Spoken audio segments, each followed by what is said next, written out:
Hi, everybody. Welcome to Better Lait Than Never.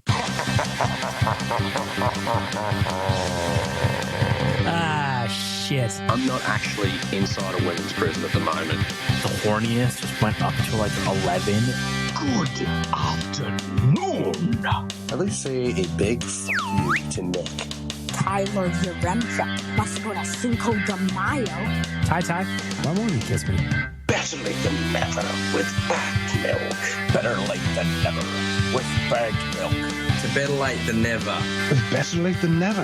Better late than never. Fight me if you don't agree. Long live Arby's. Wow. What an intro that is. What an intro. It's weird.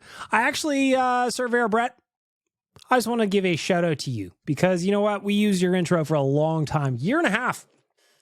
And then Meat Watcher stepped in with a banger. So shout out to both of you. Shout out to anybody who makes anything for this podcast, by the way. Of course, I want to give a shout out to the audio department, as I do at the start of every episode. They are the title sponsor. Go check them out at theaudiodepartment.ca. Record a podcast, record a spoken word poetry album. You can do whatever you want. I am not here to limit your creativity.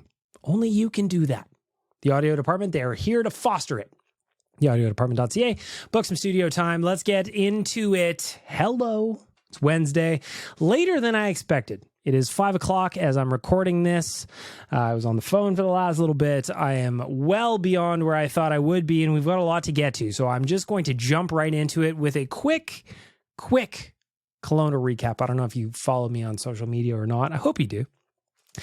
But if you don't, I was in Kelowna to see my mom over the weekend, and it was an interesting thing because I wrote an article, as I would always usually do on the weekend from Kelowna, and I was just like, hey, I went on a wine tasting tour, and people got mad at me. I was like, I'm here to see my mom. I don't know. She lives here. She's a resident of Kelowna. The interesting thing about it was, obviously, there's the fires in BC, and it's crazy. And I was landing expecting that it was going to be smokier in Kelowna than it is here in Edmonton, and it just wasn't. There was clear skies and like next to no smoke. And it was very, very interesting given the state of British Columbia right now. But what a place. What a city. Could I live there? Yeah. Do I have an opportunity to live there? Yes. I could just go move in with my mom. I have an uncle that lives there too. I could work something out. But it was just cool. It was there, good to hang out for a little bit. There was not without some speed bumps and hurdles, but we will get to that in the righteous sack beating about my trip to Kelowna. The thing I wanted to mention, though, is I don't know if anybody listening to this has ever been on a wine tasting tour before. I had not. I had not ever been on a wine tasting tour before, and my uncle goes, hey, I know that you're a fan of wine. I want to take you to some of the nice wineries in Kelowna. There's hundreds of them, it seems like. You just drive, I guess, into West Kelowna a little bit, and all you can see is vineyards everywhere and wineries, and there's orchards, and it's cool. Obviously that comes from somewhere, and I know a lot of wine gets made in the Okanagan, but to see it, I had never seen it before. So that was super cool, number one. Number two, holy hell, is a wine tasting tour dangerous? Because we went to some bougie wineries. My uncle is a man of expensive tastes. So he goes, I want to take you to some of my favorites. And that's what he did. And oh boy. Hey, hello, sir. Welcome to Winery XYZ. What would you like to do today? And we go, we would like to do a tasting, please. And they go, okay, sure. Which one would you like to do? This one available here. And it was like $10, $12, $15. Some of them were a little bit more depending on how bougie and fancy it was, but they were pretty like doable, I guess. And it goes, do you want to try? Here's this one was $15 and you get to try 5 wines. I'm like, okay, like mouthfuls, I imagine. And they were a little bit more, I would say not quite a 3-ounce pour, but they were, they were more than a mouthful. And Winery 1 in the books, I'm like, I'm feeling good. I'm feeling fresh. We had a designated driver, for the record. Winery 2, down my samplers. And then we're like, you know what? I'm going to buy a bottle and we're just going to sit on the grounds because it was cool. So we did our sampling, finished a bottle. And then all of a sudden I'm like, okay, Winery 2, I'm getting drunk now. Winery 3 and 4, by the time we left the 4th one, I was hammered. And now I know some people tell you that you're supposed to spit the wine out when you're on a tasting. At the ones we went to, we were inside buildings and there was no spittoons. There was nothing. So all I could do was down the hatch. Tell you one thing, I was feeling my sexiest though after Winery 4. I guess the point of the story is if you like wine and you've never been on a wine tasting tour before, please do it. Please do it. Kelowna is an hour flight away. And the opportunity to make poor decisions after a good wine tasting are endless. Endless. Turning it back to BLTN news, before we get to the actual news, though, the Zoll, the Will of Thousands investigation continues. And we've got a mystery on our hands, friends. Last week, there were new accusations tabled against Danger Suede. There's some support for my boy Ben. There is Nick. Nick's still taking a lot of heat. We know he's a Rogers Wrapped in Red event guy. But this week, a new suspect has emerged. This one comes in from Nick Schindler. Schindler. He goes, Surveyor Brett is definitely Zoll. Bro specifically leaves a voicemail saying he hasn't listened in months. He did it only to deflect suspicion. Surveyor Brett is Zoll. That one comes in from yet another Nick. I could absolutely see Surveyor Brett being Zoll. Here's the reality. He was the guy who used to play his intro, man. It's a good intro. It's a fun intro, but the podcast evolves. And now we've got a new one from Meat Watcher, and you played it off the jump today. You think that's not going to rattle Surveyor Brett? You think he wouldn't want to try and sabotage your show with Zoll, the Will of Thousands? I bet it is Surveyor Brett. I bet it is. He is a ref after all. Let's all remember that. That is true. So Nick Schindler, I imagine we're going to get more into this in the voicemail when that rolls around, but Surveyor Brett, if you're even listening to this, you are now the latest suspect in the Zoll Will of Thousands. So if I'm to recap, again, I need the BLTN investigation unit on this, but it can't just be me. So we have got other Nick, first Nick, Fried Onions Nick. He is suspect one, in my opinion. Ben still could be in there, though he did make a passionate defense for himself last week. Ben could be on the suspects list, but he may be just a person of interest more so than a suspect at this point. Danger Suede, known voice alterer. He denies it. He denied it on Twitter that he said, I am not Zoll, the Will of Thousands. It could be somebody, he goes, somebody else tried to steal my Queen of England bit. Makes a good point there. Danger Suede defending himself with hard facts. And now Surveyor Brett tossed on the suspect list after conveniently saying that he does not listen to the podcast or has not in months. Seems suspect. Now I'm starting to think it's Brett. Let's be honest. Can you really trust a referee? No, you can't. Referees are untrustable. Having a hard time speaking today, Satan, are you? My mouth is dry. Fuck you.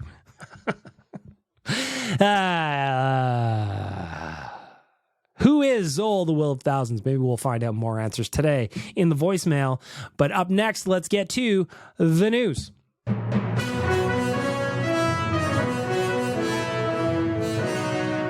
The news is brought to you by SYC Brewing. SYCbrewing.com. Go check out the beers, the ciders, the merch, the gift cards, anything you need in terms of hydration. Well, I'm not a doctor. Don't quote me on that. SYC Brewing, though, if you want a delicious beer like this clock out lager that I'm going to have once the podcast wraps, please go out and do that. SYCbrewing.com. Where should we start the news, friends? Well, how about the fact that the boys are back in town?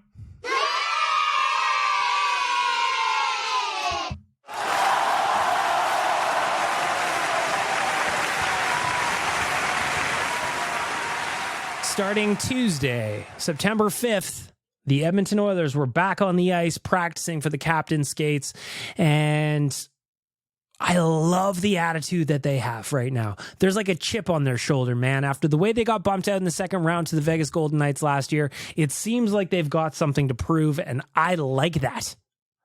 Hell hath no fury like a woman scorned. I'm sure you've heard that phrase before. Well, what about a hockey team? What about our boys in blue and orange? They felt scorned. They felt that that second round was a winnable series. I tend to agree. In fact, I'd suggest that Vegas, albeit a good hockey team, won more so because of the mistakes that the Oilers made over and above them outplaying the Edmonton Oilers. What do you think about that? I would agree with that. Quads, what do you think? I don't know. I just want to talk about the Canucks. You can't talk about the Canucks right now. But what's exciting is the boys are back in town, and that has me feeling like for the first time since the season ended that it is hockey season, and I am oh so excited. Cannot wait to see when things start happening for real. I'm talking about even roster cuts. I'm excited about those. I'm excited about preseason games. Well, I take that, you know what? I take that back immediately after saying it. It's like, record scratch. Nah, I'm not excited for the preseason. It's way too long. But that first preseason game, I will probably not watch any of it because I don't know where they play them. I assume it's going to be on Oilers Plus. I don't have Oilers Plus, so I guess I'm not watching the preseason. We'll see what my wrap-ups look like if that is the case. The other thing I want to talk about is Jeff Jackson making moves already. The Oilers have named Noah Segal. Is he related to Steven Seagal? I really hope so. If the Oilers' new video coach, Noah Segal, is related to Steven Seagal, we are never going to lose a challenge ever, man. Noah Segal named the new video coach, while Mike Finelli has been named coaching analytics coordinator. The Oilers getting a little bit more into analytics. What? A lot of you have been waiting for it. A lot of you have been asking for it. A lot of people have been waiting and hoping and wishing that the Oilers would modernize themselves and build some kind of analytics department over and above the one poor dude, I can't remember his name off the top of my head, that has been doing analytics work for them. And it seems like Jeff Jackson agrees. Let's go, baby. We'll see what happens. Obviously, these are the kind of moves where it's going to take quite some time to figure out if they're the right move or the wrong move. But what I will say is that Jeff Jackson, he's come into town and he's promised that he wants to make the Oilers the best in class. And whether or not he can do that as quickly as he'd like to is one thing, but I'm buying what he's selling. Again, we won't know for years whether or not Jeff Jackson hiring was the smart one or the best one, but right now, today, in this moment, he's already making changes that have me believing in him, and that is very, very exciting to me. It's like one of those things where normally you would have some kind of, Oilers management or brass move, and you go, meh, whatever. You find out that Paul Coffey is a consultant to the moon and the stars, and you go, whatever, man, okay. But this one, it seems like there's actually things happening. That's very, very exciting. Speaking of exciting, Sports 1440 launched yesterday. And I was able to listen to sports radio in my car. Did I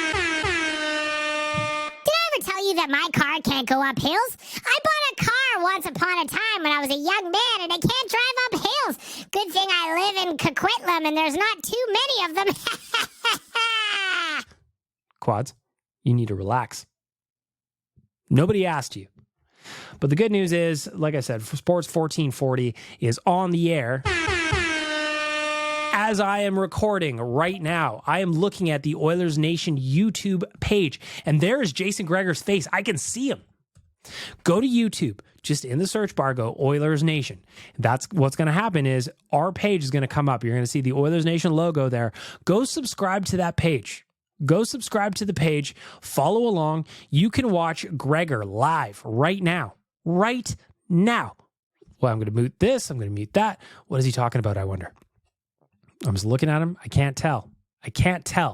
But I see him moving around. I see people walking behind him in the mall. It's very, very exciting. I've got Mark Spector on right now. Let's see if we can listen. I don't see a trade, but again, they're not an LTIR anymore. This is a different team now. Ken Holland can do things at the deadline. I know he's capped out. I get all that, but he can do things at the deadline that he couldn't do when this club was an LTIR. That is happening live on the radio right now as I'm recording. I can look at Jason Gregor, I can look at Mark Spector, and you can listen to Sports 1440 on your AM dial, and that's going to come right into your head. Pretty cool. I landed at the Edmonton International Airport, take that Winnipeg, yesterday in the afternoon, popped into my car, the beautiful Alfa Romeo, flipped it over to Sports 1440. There was Gregor. Now I can stop calling him every day at 2 p.m. and making him tell stories on the phone to me for the next 4 hours. He was even doing ad breaks. He'd be like, this portion of the phone call with Bag Milk is brought to you by Nation Gear. I just made up an example. I don't know who his sponsors are. Anyway, it's very, very exciting to be even a small part of it. A very, very small part of bringing sports radio back to Edmonton is just super, super cool to me. It really, really is. And a lot of people have been excited about it. Is there hiccups? Sure. We're gonna have some issues. We're gonna have some. We're gonna be grinding. We're gonna be grinding out here, but we are very, very pleased to be a small part, like I said, of bringing sports radio back to Edmonton. A lot of people missed it during the day. It is super, super cool. Changing gears entirely. Also within the Nation Network, though, Dropping the Gloves. That is the John Scott podcast that is brought to you by hockeyfights.com. Had Nail Yakupov on the podcast. Somewhere Wanye was like, oh my God, Yakupov. It was interesting to hear him talk about his time in Edmonton because we knew it wasn't the greatest experience for Yak, especially when Dallas Eakins was here. But there's some of the quotes, and I'll read some to you, and I'll play some others for you that just, his time here wasn't the best. His time here was not the best. And when asked about how excited he was to get to Edmonton in the first place, here's what he had to say. So, because my English wasn't that good, I didn't really talk to players in the locker room. I was shy. I think I had English, but I was shy to talk and hang out with the guys because when I entered the locker room, it was Sean Harkoff, Alex Shamsky, Sam Gagner, and Nuge and Hall and Ebbs, and I was still got a lot of respect for those guys because a couple months ago I was watching those players in NHL on the TV, and now I'm with them. So I had to go through this way first, that to stick to that players and be as a part, not like behind them and be with them. And it was hard for me to get closer to him. You know what I'm saying? So I was I was shy. I was shy all the time. If you remember Yak's when he first got here, we learned about him praying in the stands, and of his background, he didn't drink, so maybe he wasn't going out on the town to party with his teammates. And to hear him say that, makes it tough. We all know Yakupov had a strong rookie season of 17 goals, 31 points, 48 games. That was during the lockout shortened season, but the very next year, if you remember, his first with Dallas Eakins, he really, really struggled. And I quote, I don't want to blame the coaches and the GM. I don't want to say that. But I have a couple of coaches that I didn't like, to be honest. I think the big bomb in the second year, I think the second or third game, I got healthy scratched against Toronto. I remember that. Dallas Eakins scratched a former first overall pick 2 games into the season, swinging a big dick, I suppose. I didn't really understand why, but neither did Yak, I guess. And I continue. So we played at home against Winnipeg. I remember that moment. In our zone face-off, I was taking a bad lane against Trouba. They scored a goal, and after that, I got benched. We went to Toronto, and I got healthy scratched.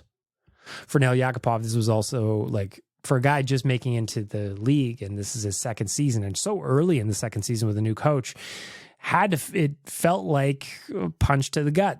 And he continued. I felt like someone just took something inside Nail and just threw it somewhere. I felt so empty, man. It was unbelievable. That was the moment you should try not to let those things down, but I was down. It was so bad after that I couldn't breathe. I was shocked that I lost everything. I lost my energy. I lost my momentum. I got nervous. I lost all control, basically. After that, Nail Yakupov described asking for a trade. But nothing materialized. Yak also touched on his relationship with Eakins and what his experience was like with the former Oilers head coach. My relationship with Dallas Eakins was over after that. Not because of me. He just didn't like me. I don't know. He told me that. Defense, defense, defense. I don't want to be wrong. He was screaming at me. He was asking, why do you do this? Why are you not doing this? But he wasn't teaching me anything. I never learned how to play. He basically never taught me. The guy was just weird. I don't know. It wasn't all bad, though. He did have some love for Darcy Hordachuk, who was the tough guy at that time. He was one of the guys that Yakupov apparently became closest with. And I quote, Darcy Hordachuk, he's a beauty, that guy. That guy gave me life, man. He picked me up every day from the Sutton place. I was driving with him, and that's how I started talking a little bit, and I didn't feel so shy. I got really involved with Darcy. He's such a beauty, man. He helped me a lot. Like, he drove me everywhere. He was buying me food. He went shopping with me. He was buying me some shoes. He was kind of my daddy. Isn't that weird? And it goes on and on. Actually, Waz recapped the whole interview over at OilersNation.com, or just go listen to Dropping the Gloves. It was a good episode, but it made me sad. Here you had this kid who was a first overall pick. He was from Russia. He was obviously, the language was not his first, and it just felt sad. Now, obviously, he had to own a bunch of that, right? The player is the one on the ice. The player is the one doing everything. But it is interesting going back in time and hearing those words and us thinking at the time, like, how are you scratching this kid already? He had 17 goals last year. Everything was kind of coming together. You're scratching him already. And to hear how that just like shattered his confidence. Again, the player has to take ownership on some of that. And it sounds like Yak did. But for the most part, fuck. That was tough.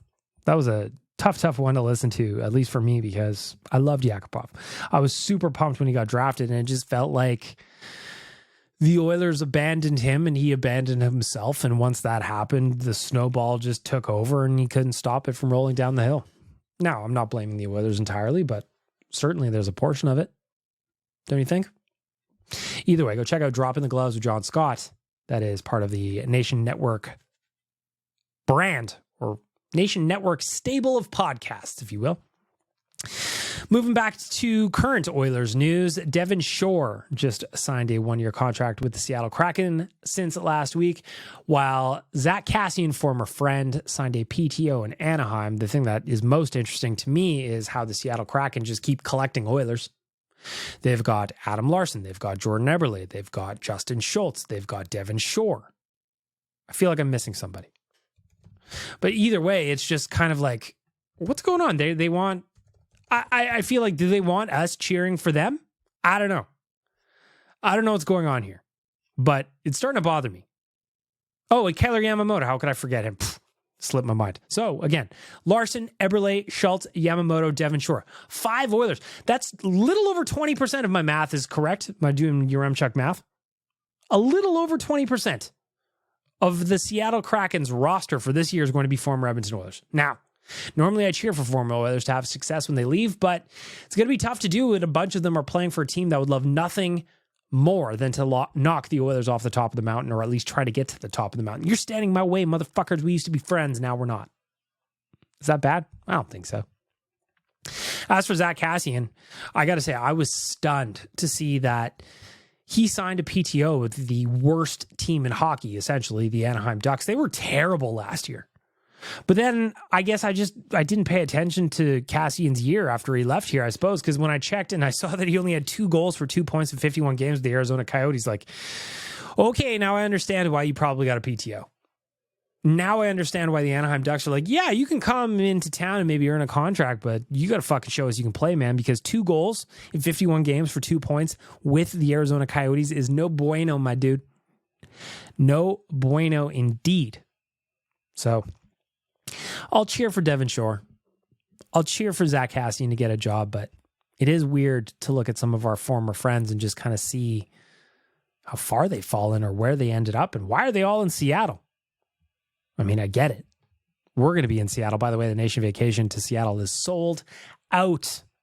Apart from a few spots left, I'm seeing if you just need the ticket package. So go to nationgear.ca and check that out. But if you stay in Seattle and you say we're converting from an Oilers Nation fan into a Seattle Kraken Nation fan, then fuck you, sir or ma'am. The other thing I want to talk about, speaking of former friends, is Yes Puljujärvi on Oilers Nation Radio last week. We were talking about Yes and just how it's interesting he hasn't even gotten a PTO. And I know he got the double hip surgery, but so did Sam Gagner. He got a PTO. Admittedly, though, that was earlier than Puljujärvi's. So it's it bummed me out a little bit because I want to believe in Yesa so bad. I want to believe that he's going to be able to make this work. I want to believe it. I don't know if it's going to happen. So on Saturday on Twitter or X, I posted a poll on my Twitter account. And it's not like it's the most scientific thing, but I said, where will Yesa Puljujärvi play? Or will Yesa Puljujärvi play in the NHL next year? That was my question. I gave you 4 answers, I guess. Yes, no, maybe, show me the results. Now, no was the overwhelming winner of my very, very scientific poll here. 66.3% of the votes. Maybe was number 2 at 16.7. Yes, 11.8% of you think that Yesa Puljujärvi will be in the NHL next year. I just don't know that he will. I hope he does. I want to cheer for him. The smile, there's the story, there's the lovable character that he is. He feels like he's everybody's favorite puppy dog, but can he make it work in the NHL? Like, I mean, after he moved on from Edmonton, he played 17 games with the Carolina Hurricanes in the regular season, plus an additional 7 in the playoffs, and he didn't get a single goal. He got 2 assists in the regular season over 17 games and 1 assist in 7 playoff games, bringing his total for the regular season to 16 points. That's 5 goals and 11 assists in 75 games. So it was a battle for him last year. It was a major battle for Yesa Puljujärvi, and I'm very, very intrigued to see where he goes and where he ends up. And I don't know. Elle says when she replied to the poll, she goes, JP is going to be playing in Europe for the remainder of his active playing years and will be happier than he ever was playing in North America. I kind of think that's the case. Bickwell just says, who cares? I mean, I was asking a question. You didn't have to respond if you didn't want, so I just filed him into right now, you know? Currently cruising my Twitter, I am seeing Connor McDavid. He is at Commonwealth Stadium right now. I don't know why he is doing an availability at Commonwealth Stadium, but that's what Tony Brar's Twitter account is telling me. Anyway, I just love seeing him back in the city. I love seeing that he is here. I love knowing that the boys are here. Yeah! Last thing I want to wrap up the news with, I think, and this is going to be exciting to only me and Zach Lang, I feel like there's a new Blink-182 song that's going to be getting dropped this week because the band is teasing things on their website, and I'm very, very excited. This will be my brain as soon as I see it loaded into my Apple Music.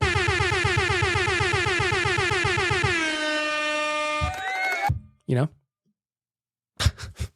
I'm sorry for ruining your ears there, but I get excited, and that's where we're going to wrap up the news.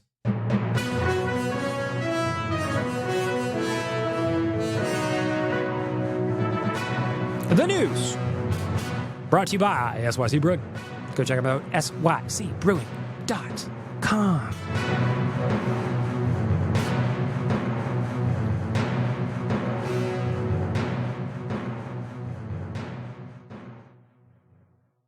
This is David Bowie from the grave. You're listening to Better Late Than Never. And you should tell your friends to listen anywhere else. And what the hell am I doing? Etc. Listen to Better Late Than Never. You idiots. Tell your friends. Do it now. Very now. It just keeps going. It's just like, when does this end?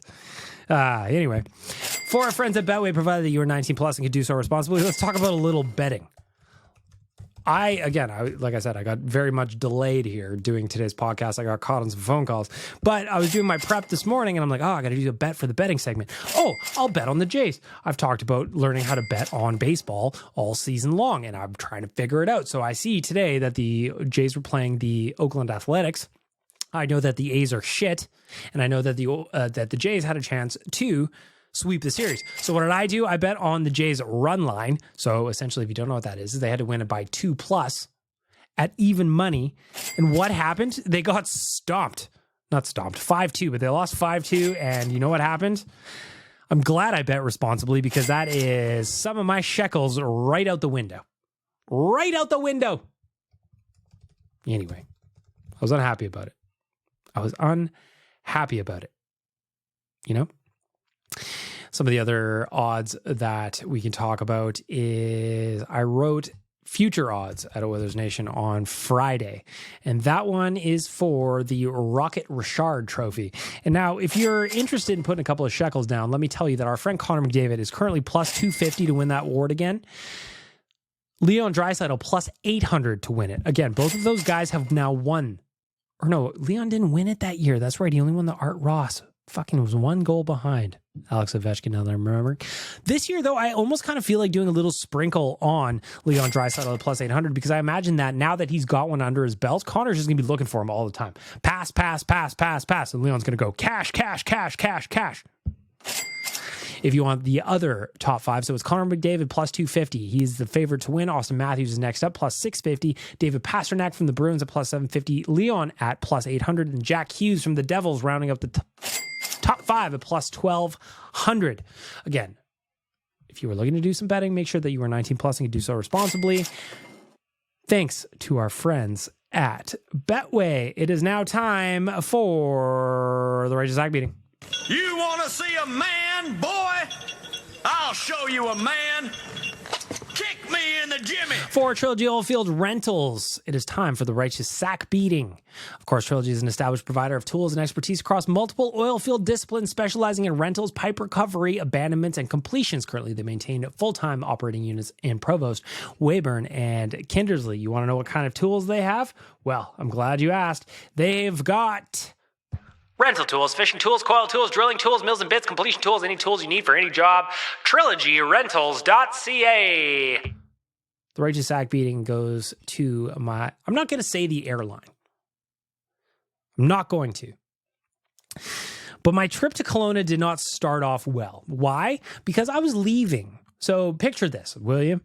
Thursday night, I get myself all packed. I'm ready to go because first thing Friday morning, I have to jump in my car and drop off my dog Frank at my dad's house. My dad's place is north of the city. So I had to drive the complete wrong direction before immediately coming back and going to the airport and flying to Kelowna. In the middle of the night on Thursday night at 3:57 specifically, I get an email from this airline that will not be named saying that my flight has been canceled. Now, I was supposed to leave Edmonton for Kelowna at 1 p.m. Mountain Time. I was going to arrive in Kelowna at about 1 p.m., 1:15 p.m. Remember, it's an hour and 15 flight. We go back a time zone. Makes sense. They canceled my flight in the middle of the night while I was sleeping. So when I woke up, I'm thinking about, okay, I got to get dressed. I got to get Frank to my dad's house. I look down at my phone and there's my fucking flight is canceled. They're like, you're probably thinking, but Bag Milk, certainly they put you on a different flight. Yes, they did. The flight they put me on, instead of leaving at 1 o'clock, it now left at 6 p.m. 5:39 p.m. was the scheduled departure time for that new flight. Not a direct flight to Kelowna like I originally booked, but down to Calgary where I would have had a 4.5 hour layover in Calgary before eventually getting to Kelowna at 12:30 a.m. Pacific time. How is this where we're at? And you want to know what the thing that bothered me was? I understand things happen. I understand that there's weather. There's all kinds of circumstances that can have a flight get canceled or postponed or whatever. But all they put for a reason was unforeseen circumstances. What the fuck does that mean? If you're going to cancel my flight, give me some kind of context. Give me some kind of flavor. Give me something that I can work with. Fortunately, one of the other airlines in Canada had a flight to Kelowna at 12:30 Mountain Time. I was going to get there into Kelowna around, 12:30, roughly around the same time, given the time exchange. Thankfully, I was able to book a flight on that one and go see my mom when I was supposed to. Again, this was a trip that she had made plans for. So there was, from the minute I landed, essentially, there was activities that she had already scheduled for me to do. So for me to miss all of that, essentially miss a whole day of my trip, was just something I couldn't do. So then what I had to do is I had to shell out for the last minute flight, which was inflated cost over what I originally paid. And now today, currently Wednesday, September 6th, I am still in an email chain arguing back and forth with WestJet about the flight I canceled through. I just said the fucking name of the airline, didn't I? I canceled my WestJet flight. Whatever, who cares? They suck. I'm still arguing with them now about getting credited back for the flight I canceled through the cancellation option they gave me in their own app. It said, we understand that this is annoying that you had a flight change. Do you want to cancel? Go through here. We will provide you the opportunity to get a refund. It'll be gone to your card, blah, blah, blah. Now I'm arguing that I didn't cancel it early enough. I guess if I had only woken up at 4 a.m.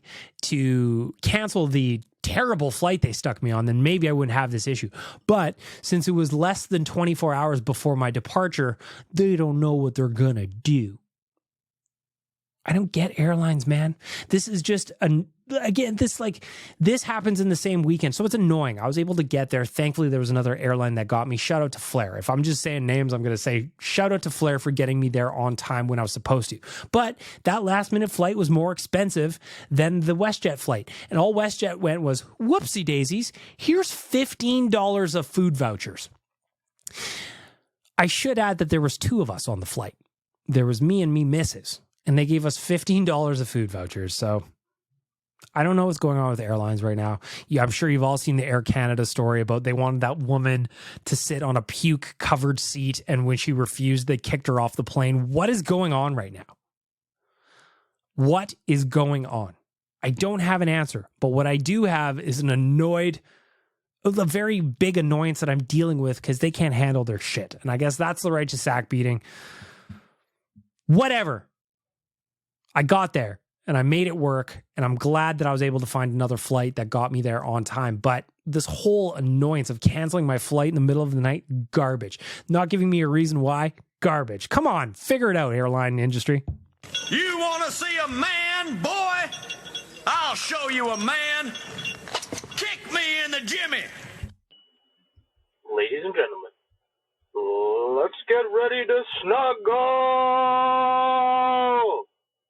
Better late than never.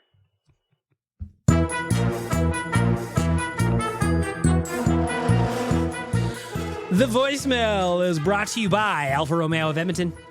Go check them out at alfaromeoedmonton.ca and go check out the Tenali. The Tenali has landed starting at $47,190. It is the new hotness, and I need you in that whip.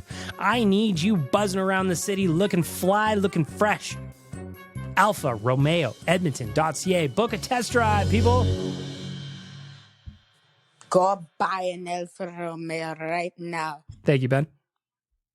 Alfa Romeo voicemail kicking off. We've got a lot to get to today, so you better be making points here, people, because I'm going to cut you off. This is arguably the biggest plate of voicemails I've had in quite some time. So we're going to start off with Jordan. What do you got to say? Hey, Bag Milk. Hey, buddy. First-time caller, long-time listener. Welcome. Just wanted to call in regards to this mystery about Zol, the Will of Thousands. Please. I don't have much to offer, but the only clue I can tell you is that that name is from a video game called Destiny. I don't know if this helps, but it's the only clue I've heard from anybody so far. So I'm seeing Zol looked like, I'm just Googling it now. Zol, the Will of Thousands. Zol, the Will of Thousands was one of the 5 worm gods, ancient beings second only to the darkness itself in the hierarchy of Hive Pantheon. I understand what all of those words mean, except the way they're put together. You might as well be speaking Mandarin to me. So, Jordan, we've got a new clue. This is from Destiny. Zol, the Will of Thousands. So we've got a gamer here. The rookie is up next. Hey, Bag Milk. It's the rookie. What's up? First time I've called in for you. I just got to say, I'm listening to your rants on the paper straws, Please. The Slurpees. I'm there with you. It bugs me so much that the lids are plastic. Oh, it drives me nuts. The lids are plastic. The lids are fucking plastic. And yet my straw cannot be. I have to have this shitty paper straw that, again, if you miss it, I have to fold in half and shovel into my mouth the rest of my Slurpee. It is garbage. Back to you, the rookie. Single-use item, man. Why are you allowed plastic lids but not the straws? So here's an idea. How about a nice little 50-50 venture here? All the cups at McDonald's and all the fast food places, they're paper, but they're wax-coated. Why can't we do that with the straws? Wouldn't that stop it from dissolving within the first 5 minutes and causing the Slurpee to just form a giant ice chunk inside the straw? 100% have to do something. Thanks, man. The rookie making sense here. Again, if you missed the rant last week, it was the righteous sack. By the way, it took off on Instagram. It was very funny to me. A lot of people have problems with paper straws, as it turns out. I'm a subscriber. I'm in. I am in on paper straws. I am in on trying to save the turtles, even though I have yet to see any evidence of turtles being choked out by straws outside of that one video. Anyway, I'm there. We just need to advance the technology, man. We need to innovate. You know? Fuck. I hate paper straws. I hate them. Maybe you should just stop drinking Slurpees. Have you ever considered that? You shut your damn mouth. Satan, what do you know? Bryce, what do you got to say? Hey, Big Milk. Just want to apologize to Ben because kind of goes to show you can't really make certain comments like that, even if they're kind of in a joking fashion. If you missed it last week, so essentially the BLTN presidential election that what's happening with that anyway? I just can't get I can't get my schedule to work with the boys' schedule. We will talk to them both. I promise you that. We are going to figure it out. But say it just came up, Ben can't be the president of BLTN because he doesn't have enough life experience. And then last week, if you missed it, Ben shared a very personal story where he had a kidney transplant, 2 of them, in fact. He had to go on dialysis. He had to have all kinds of he fucking battled is the point of the story. So here's Bryce acknowledging the wrongs I think a lot of us made. About the life experience, because he clearly has gone through way more than many adults have. So Ben, man, I'm sorry for what I said. I did not intend to trigger anything. I hope you know that you're an absolute beast. You're a champ. Everyone here is rooting for you. And I couldn't imagine having to go through that, especially having kids myself, have parents to watch their kid to have to go through that would be very tough. But clearly you're pushing through and you're fighting. So keep it up, buddy. There you go. Bryce checking in with Ben. I appreciate that, Bryce. Takes a man to admit when you're wrong. I too was wrong about Ben not having life experience. That kid, he's a battler. Back to the rookie. While I'm at it, I just stopped at McDonald's and fuck wooden spoons. It is like licking sandpaper. Give me anything. Again, give me a wax-covered spoon. A lot better than wiping my ass with a pine cone. Wood spoons. You know what wood spoons remind me of? They remind me of like dilly bars. I used to eat a lot of dilly bars when I was a kid. You know, you get to the middle of it, the wood thing in there. Or those little, I would get them in elementary school. I don't even know what they are. The little cups of ice cream that had the little wood spoon pop off. This reminds me of. Anyway, anonymous caller, was that you? I did a scene with medical staples where the medical staple gun is used for suturing wounds. And I had... what the fuck is happening here? Is this a person that sounds like it's from a show? Series of medical staples done over thread. Pay attention to the thread because it's important. In a cross-hatching pattern, and it went all the way down to my pussy. So the point was when you got all the 30 staples in and it went down to my pussy, you could pull the thread. What is happening? happening? It would actually open up. And you are fucking like, I look up and the ceiling is just honey. And the whole room's going, wah, wah, wah, wah. What is happening? What was that? Do I cut that? Do I leave it in? I guess I'll leave it in. I don't even know what it is. We've got shenanigans here happening in the voicemail. Zol, the Will of Thousands. I feel like whoever this is, and we will get to this mystery. You know what? If anything, I could just pull the IP from the messaging service I use. Yes, I can do that. I can narrow it down a little bit more, but we'll see. I'll have some fun with it instead. Next anonymous message. What's this garbage going to be? Because you're listening to Better Late Than Never. At least we got the donkey. The donkey, I know who the donkey is. Got some weird clip about vagina staples. Maybe. Start again. No. Some of you may have a dog. Interesting. What you really needed is Better Late Than Never dog oil.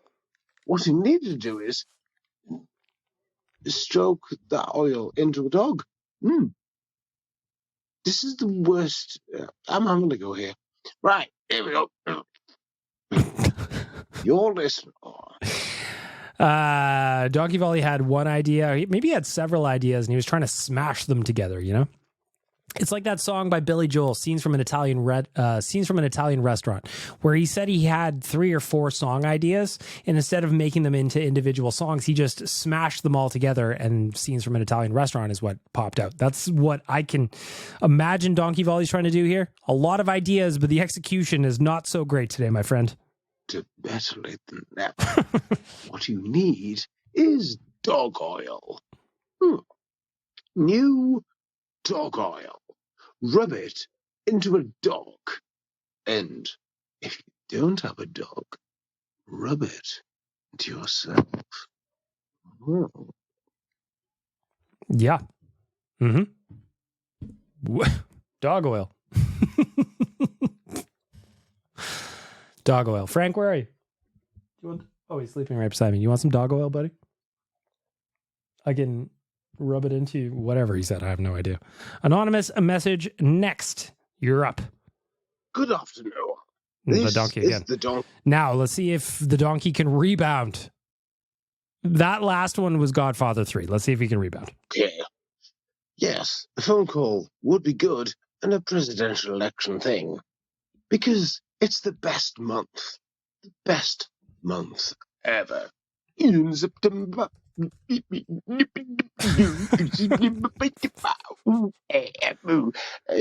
in September. That's a great song, by the way. Bit of disco funk. So, yeah, I might have weeded out a few people. Who doesn't like a bit of disco funk? And if you don't, you're not good enough to listen to Better Late Than Never. Well, there you go. The donkey bouncing back. I respect that one. We are going to... Oh, my God. I see Owen. Do you guys remember what happened with Owen? We ended off last week's podcast with Owen saying he got broken up with by his... Fuck, I want to skip all these messages and go right to Owen. Should I do that? That's not fair. Let's go to this one. Young Ben, get on your bike and deliver papers. Edmonton needs papers. Stick in your box, kid. Stick in your box. Oh. Well, I mean, you know, it's a work in progress. I see. We've got Zol, the Will of Thousands, is chiming in. Let me at him. I am tired of this. He's trying to take over the voicemail, pretending like he's the most important person here. Everybody knows that I'm the most important deep voice guy on this podcast. What do you offer to this voicemail that is superior to me and what I can do? I am Zol, the Will of Thousands. What do you provide that is superior to me? Other than the fact that you are from the land down under and that you pick fights with a blue donkey and a child. I am a young god, and I will not lower my level down to yours. Do you... What? I don't even know what the fuck you just said. None of that made any sense. In fact, the nice thing about Zol, the Will of Thousands, is that the messages are getting shittier and shittier as we go along here. Yeah, I mean, that one wasn't a great one. Not great? That was awful. Who knows what he was even talking about? Come on, man. Have something to say if you're going to be Zol, the Will of Thousands. That was mediocre, buddy. You could do better. I didn't think it was so bad. Ah, shut up, Quads. Anyway, there you have it. There you have it. Next up, anonymous caller. What say you? little boy. This is a good old boy from Texas. It's good old Roscoe P. Coltrane, etc. Yes. So, young Dukes has now gone to the start of wondering what my farts smell like. This is a low point in the presidential election. I feel sorry for him. He's gone to such low points. Oh. By the way, they do smell excellent. But it depends if I've had a bit. Like he's just like. What happened there? You're buffering. Of chili oil. Chili oil normally does it for me. I don't want to talk about such ablutions, but yes. I thought to do smell very good with a very good pasta and some chili oil does it. Well, if you don't know, you don't know. 2 hours till the Sulla match. There might be a sports report later. Oh, God. Crap. We are crap. Let's go with the red and white wizards.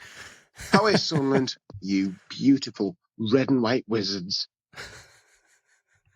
That one's better. Now we're back on track, buddy. Now we're talking. Doggy volley. Sometimes it takes a minute to warm up, you know? I kind of still have my sights set on that. I think it's him. I also think it could be Nick. Nick is just... We're both listening to Better Lait Than Never. And so are you. Himself out Bags. Nick of the voicemails. Settle down. You're in the background. Relax, baby.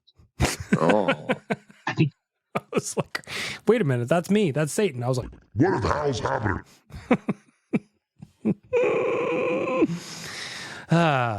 Shit. Anonymous caller, what say you?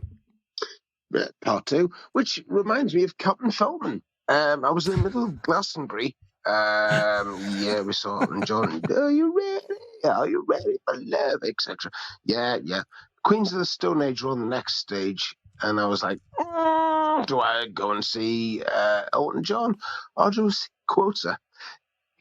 Yeah, Elton John absolutely ruled it. But, sorry, there was a chap with a captain's hat on who was about 6'3", which is an inch taller than me. Twat. And then just said hello after, and then he offered me some drugs, which was weird. I don't endorse any sort of thing that happened. No, it was all cool. I don't want to get old, but no, it was fine. Yes, but that was Glastonbury. I got absolutely off me tonk after Elton John on the Sunday, which is weird. Why am I saying this? What am I doing? What are any of us doing? That is an existential question. Doggy Volley was busy. I've got a flurry of emails coming in, so I'm completely distracted.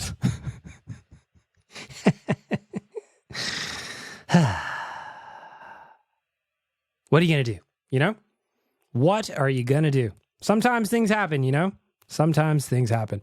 Let's go to, I've got one more voicemail. I'm just going to grind through it until, because I'm looking at Owen. I've got 4 parts here from Owen, and I want to know what happened with the dream girl. Ari. Now this guy again. I shall provide with you the same question. Let's hope this message is at least a little bit more entertaining. Now he's just taking shots at listeners. Or is this Ari pretending to be Zol, the Will of Thousands? I mean, it really could be anybody. Could be anybody. Again, I could pull IPs and compare them to past voicemails. That could be the ultimate form of investigative journalism that I could do on my end. I don't want to do that because it kind of eliminates the fun. But could I? I could. Let's see if this one gets better. That I provided you. What can you do that is superior to me? A god. I am Zol, the Will of Thousands. And you shall not challenge me.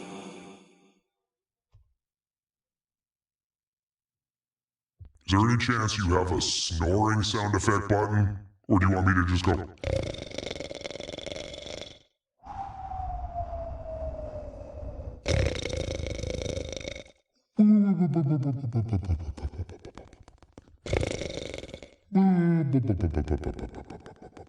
Come on, Zool, pick up your game. Well, don't listen to Satan, Zool. You're trying, and I appreciate the effort. You are causing mayhem. I will say that. Now, let's get to some more important shit here. Owen has left a 4-part... I haven't listened to these, by the way. Owen has left 4 parts here on how we can... He gave us an update on what happened.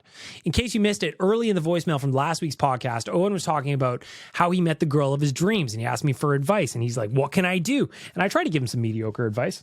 It wasn't great, admittedly so. I can admit that. I'm good enough to admit my advice was passable, but not spectacular. The very last voicemail of the day, Owen said something happened and it got fucked up. And now we're going to get an update after waiting for 7 days. Owen, let's work through this together, buddy. Hey, Big Milk. It's Owen again. Yeah, so I'll tell more of the story here. I don't know. This will probably take me a couple parts. I don't know how long it'll be. But, yeah, I was thinking about what you said, and I was about to go and text her or call her, and I'm like, yeah, that's probably... Okay, so that was a good thing that I did do. So something happened, and he was, something happened. And we're going to get to that. At least I hope so. And then Owen, one thing I said is, Owen, don't write a letter. Don't go texting. Like, no. Absence makes the heart grow fonder. And in a state of emotional distress, when you're upset, you're going to say something you don't mean. And it's not going to come off the way you think it will. So that was my advice. Owen, back to you. Not a good idea. So instead, I'm going to come talk to the podcast. Yeah, let's do it. So basically, a little backstory on how I met her, I guess. I met her at Country Thunder, like I kind of mentioned. Love a girl that's into music. So we got a good start there. So I understand it already. And Country Thunder, she was probably, I don't know. Babes like to dress up for those things. I get it. Which is the Country Music Festival. I went into that not looking to meet someone, I actually had a bet with my friend, and he bet me that I couldn't kiss more than 3 different girls over the weekend. I didn't end up doing that because I met this girl. I'm not going to say her real name because, yeah. I met her on the Friday because it's a week-long weekend festival. And I looked at her and I'm like, holy shit, like it was like I was smitten at first sight. Shit, I'm already almost out of time. Fuck. Okay, so there's part 1 of 4, right? Part 1 of 4 coming in. And let's go to part 2. What do you got, Owen? Okay, this is part 2. Well, I'll try and keep it short, I guess. Yeah, so we met at the Country Music Festival. It was honestly the best weekend of my life. Well, that's a good start. Yeah, we danced and we danced out there on that empty hardwood floor.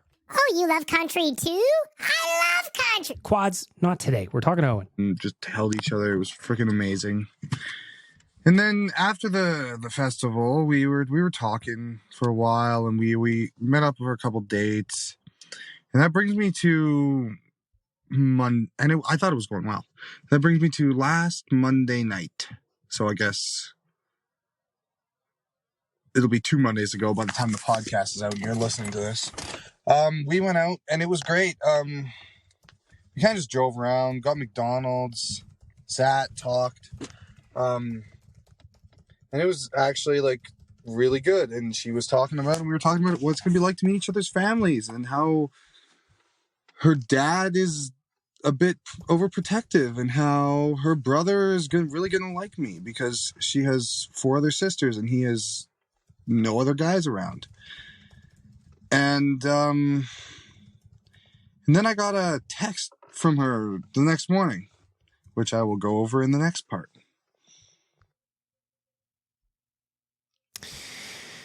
All right. Well, so we've got some parental intervening in here. We've got maybe a hot start. Maybe the fire burned a little bright off the jump. Let's go. Part 3, Owen. Okay. Where was I? Oh yeah. So we're talking about what it's gonna be like to meet our parents and shit. Here's one thing I would say. You don't have to meet their parents right away. You know, I think that establishing a baseline of what a relationship between two people, that's a better start.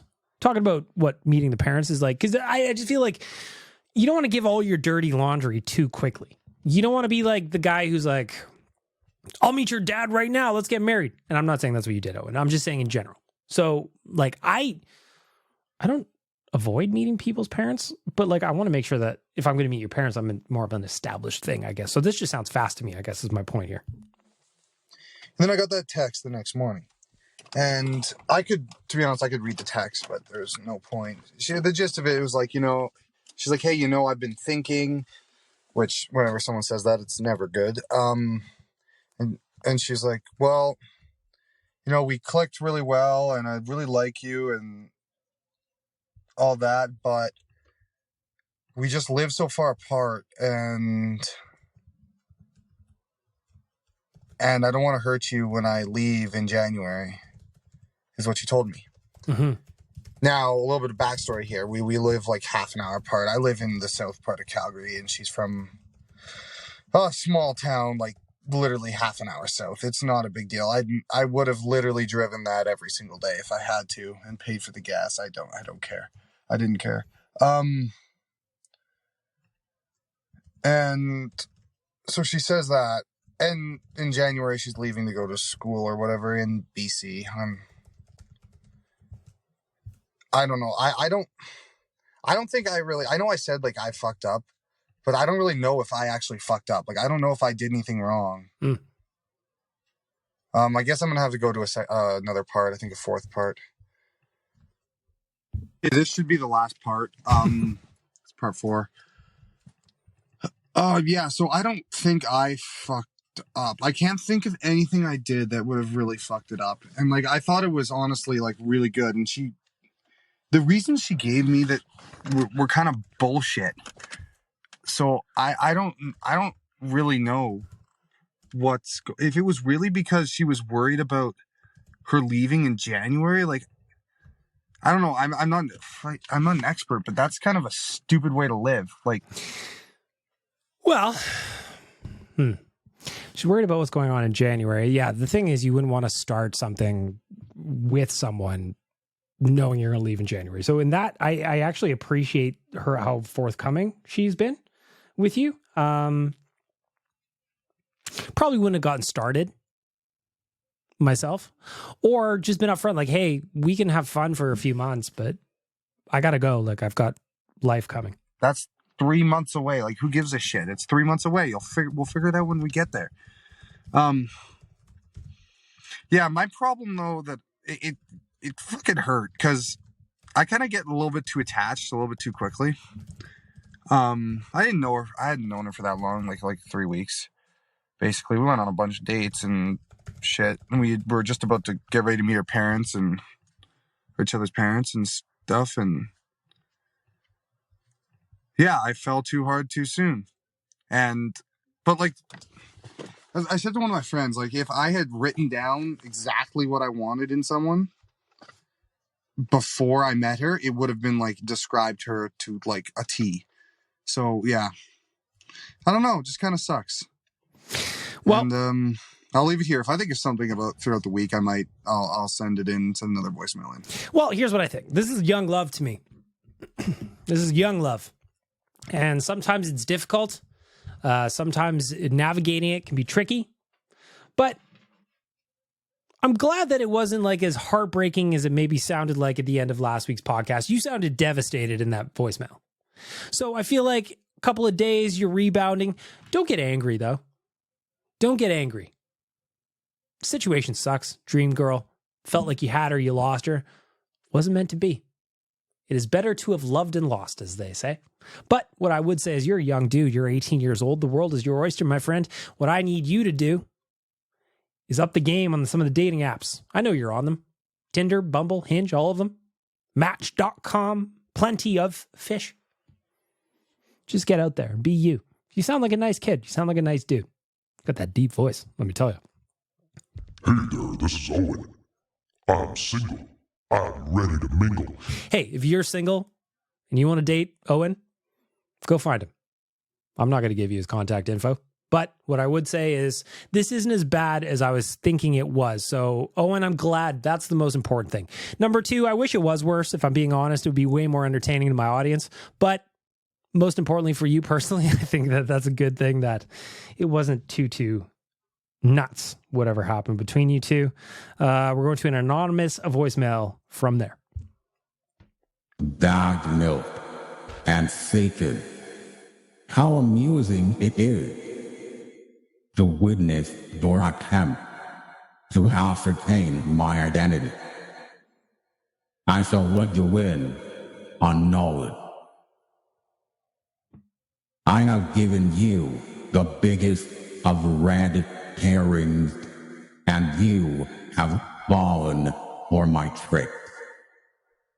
You will need more brain power than this. Call upon all of the BLTN audience. You will have to do better than that. We really need to find this fucking guy. Now he's taking shots at Satan. Satan is the Dark Lord. I am the king of all darkness. I am the one that was born in the mud. I live down here. Whatever that speech was for Batman. You know the one. There you go. Zol's trolling now. I like this. Now we're starting to get interesting. He put up the red herring, he says, with the Rogers Wrapped in Red event. But that's also something that Nick would probably say. So, a little diversion tactics here. We will see. Zol is making things interesting. Working through the Alfa Romeo of Edmonton voicemail. Got a lot of voicemails today. Anonymous caller, what say you? Zol, the will of thousands. Zol, the will of thousands. Zol, the will of thousands. Zol, the will of thousand. Zol, the will of thousand. I like that one. That one's fun. I like that one. That one's good. I like that. This one says Waz Pigeon Racing. Now, here's a couple things. One, I'm expecting this to, well, it could go either way. It could be the real Waz that wants to talk about pigeon racing, or it could be somebody pretending to be Waz that wants to talk about Waz talking about pigeon racing, because we all know Waz kills birds. We will see which actually happens when I press this button. Hey, Bag Milk Waz here, and recently this past... It is actually Waz. weekend, I learned that pigeon racing is a thing in Edmonton and in Alberta. I imagine this is a thing all over the world, but I honestly didn't think it was real until I saw a truck, drive past me with the back of the truck was filled with pigeons. Of course this kid has the bird news for you. He probably chased that pigeon truck all the way to its destination and ripped their heads off individually. So I didn't know this is actually a dedicated thing, pigeon racing. Don't know if you can place bets. You probably can. I mean, you can place bets on anything. There's Northlands Racing Pigeons, Capital City Racing Pigeon Association. What do you think about this? Racing pigeons. Should we get into it? Yes, is the answer. We should get into it. How does it work? How do you train the pigeons to not fly away? I suppose carrier pigeons were once a thing, so you can train a pigeon, I suppose. Would I go to a track or watch on TV pigeons racing? Probably not. There's pigeons in my neighborhood. They fly around. I suppose I could just make up races in my head. I could just say, hey, that one's racing the other one. So Waz, no. I do not like pigeon racing. Do I think you should get involved in it? Only if you can promise not to kill all the competitors, okay? You can't have a race without any pigeons. Good afternoon, Surveyor Zol. You are fooling everyone except everyone. Your voice changer is lackluster, and I am disappointed in your effort. This is the Donker. Surveyor Brett, fingers pointing at you, my friend. What do you got to say about it? This is Major Dukes to Better Late Than Never. Donkey is an ass, pun intended. And he's failing in a most peculiar way. And Ben looks very different today.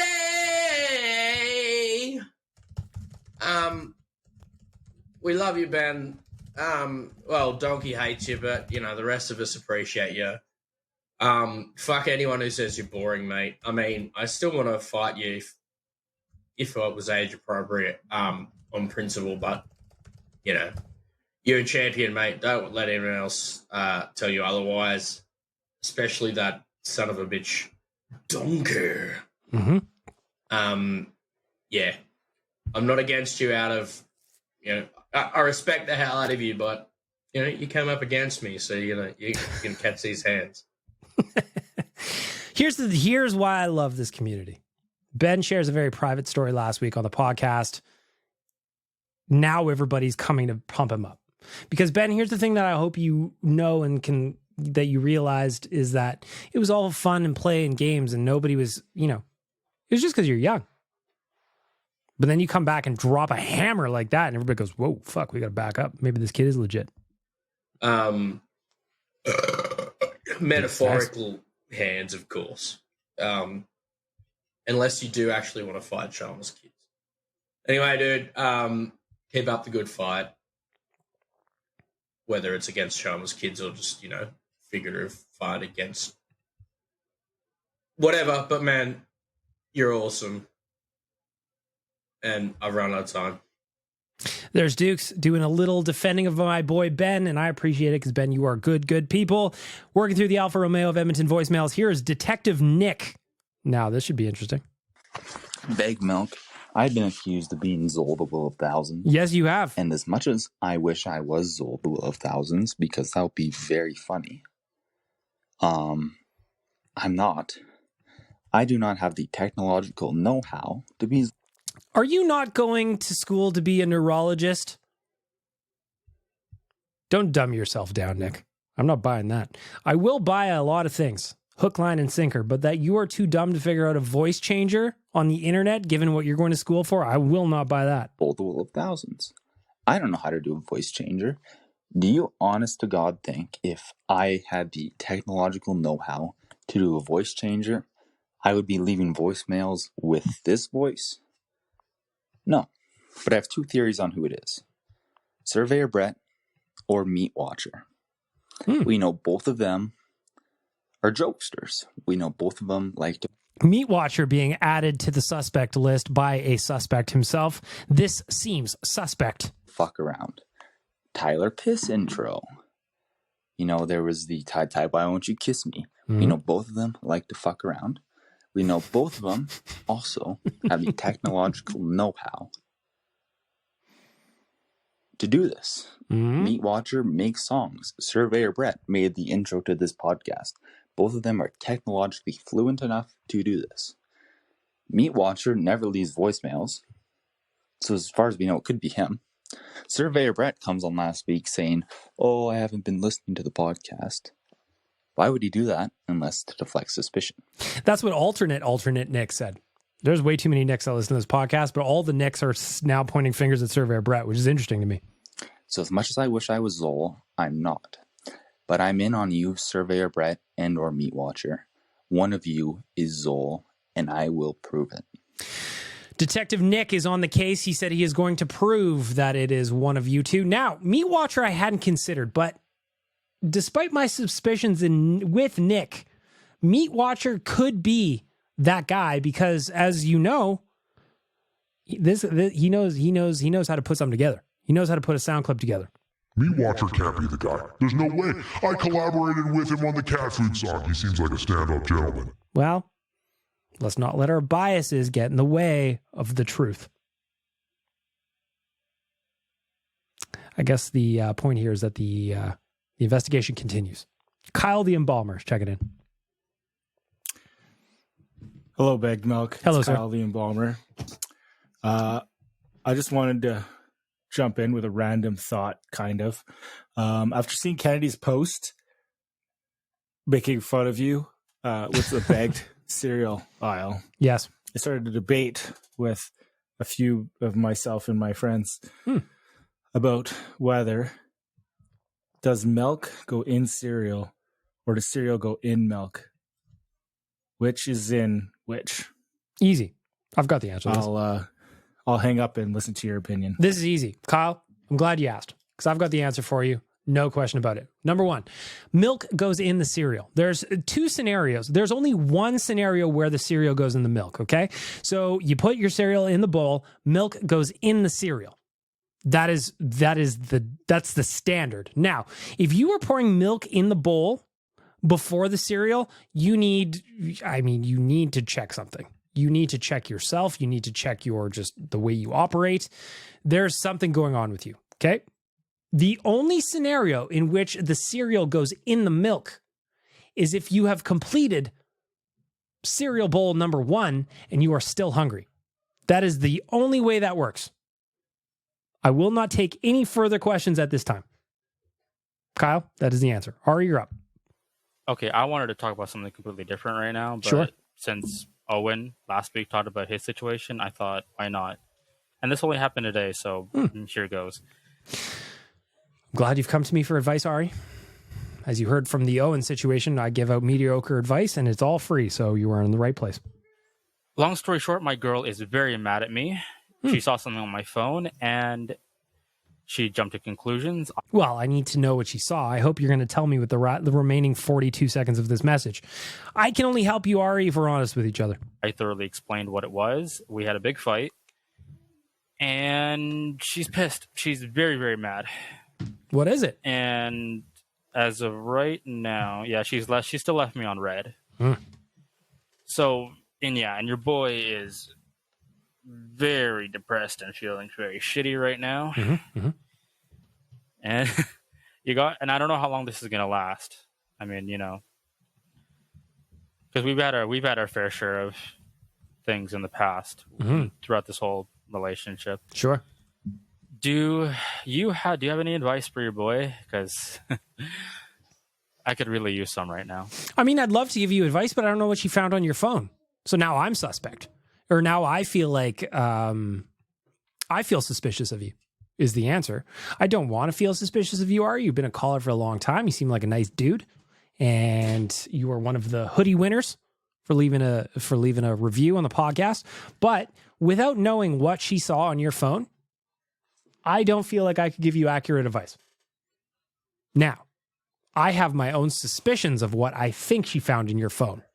And if my suspicions are correct, then you have an issue, sir. You are going to have some work to do, and you are going to have to figure this out. Now, I'm here to help you, but only if I can find out what is going on your phone. What did she see there? And if you're listening to this and you're like, oh, I guarantee I know what she found on Ari's phone, leave me a voicemail message. Let's guess together. Let's see if we can get this right. Was it another girl's? Was there a message from another girl, Ari? What was that message? Was there skin involved in the message she saw on your phone? I've got suspicions. I know how dudes' phones work. I've got my own ideas, but you didn't give me any clarity, so now all I'm left to do is disappear in my imagination. Ari, you call in. You tell me what you found, okay? Then we'll work through this together. Chris, you're up next on the Alfa Romeo of Edmonton voicemail. Hey, BM, I got a righteous sack beating for you. Hang on. We can't do that without this. You want to see a man, boy? I'll show you a man. Kick me in the jimmy. As you were, sir. So, I live down in the desert of Southern California, and I work in a chemistry lab. And I come into work last Monday, and it was kind of warm. And I was like, well, I don't know, maybe it's just being weird.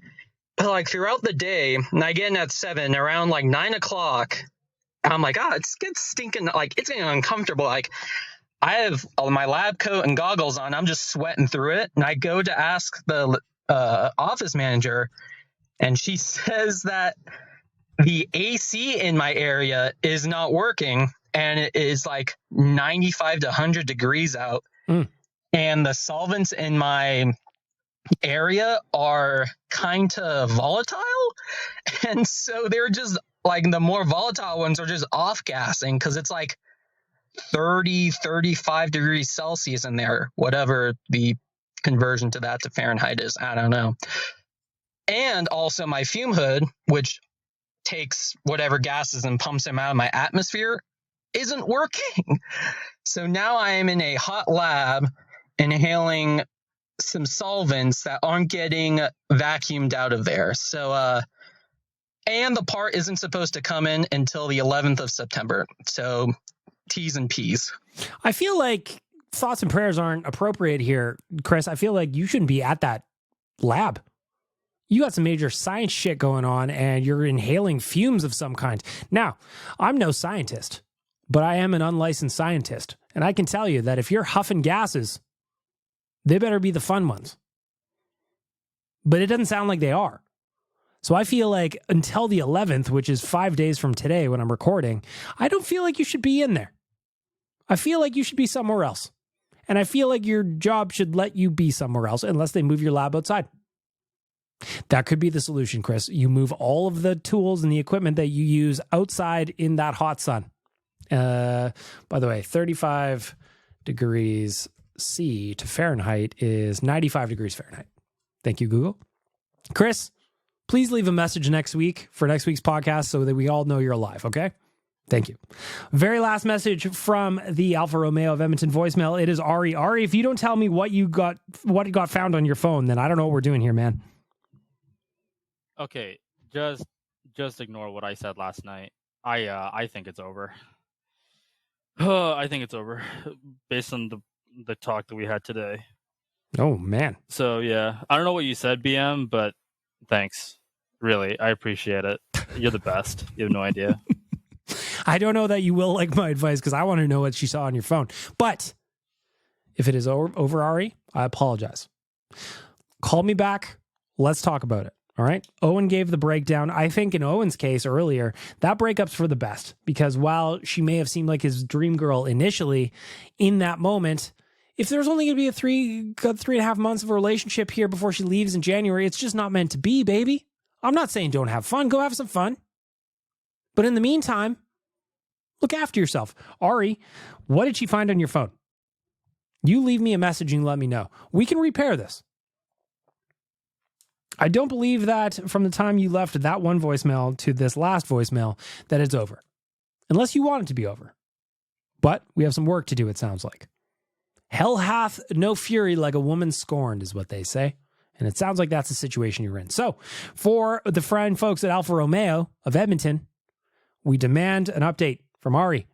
Owen, I want an update from you. Does this all make sense to you guys? Who else do we need an update from? The investigation on Zola Will of Thousands. We found out that as from a game today, Jordan let us know that. We will see what happens. And that's how we're going to wrap up the voicemail.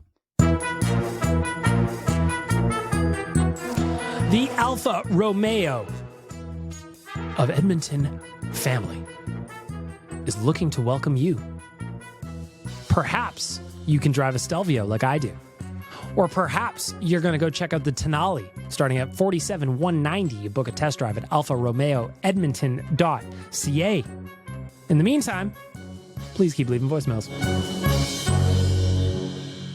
There you have it, another episode, a disjointed one. I apologize. I was getting flurries of emails coming in and they were distracting me while I was doing. Normally I shut my email off when I'm recording the podcast. Today I didn't do that. That's my mistake. But there's good news. 1, the Oilers are back on the ice. 2, we have got events. We're putting together our season launch party and the plan for that. So that's going to be coming up on October 11th. Stay tuned for that. There's still a single spot available on the Nation Vacation to Seattle, I believe. Go scoop that if you want to come with us in November. We're going to be launching the trip to Arizona very soon. Just keep following along. And I want to thank all of the sponsors on this podcast. I want to thank all of you for listening. I want to thank all of you for helping me grow this baby, even during the summer when nothing's happening. And if you need more advice from me, well, damn it, I'm here to give it. Whether or not it's any good, that is up to you. Until next week, or if something interesting happens, that is BLTN for you.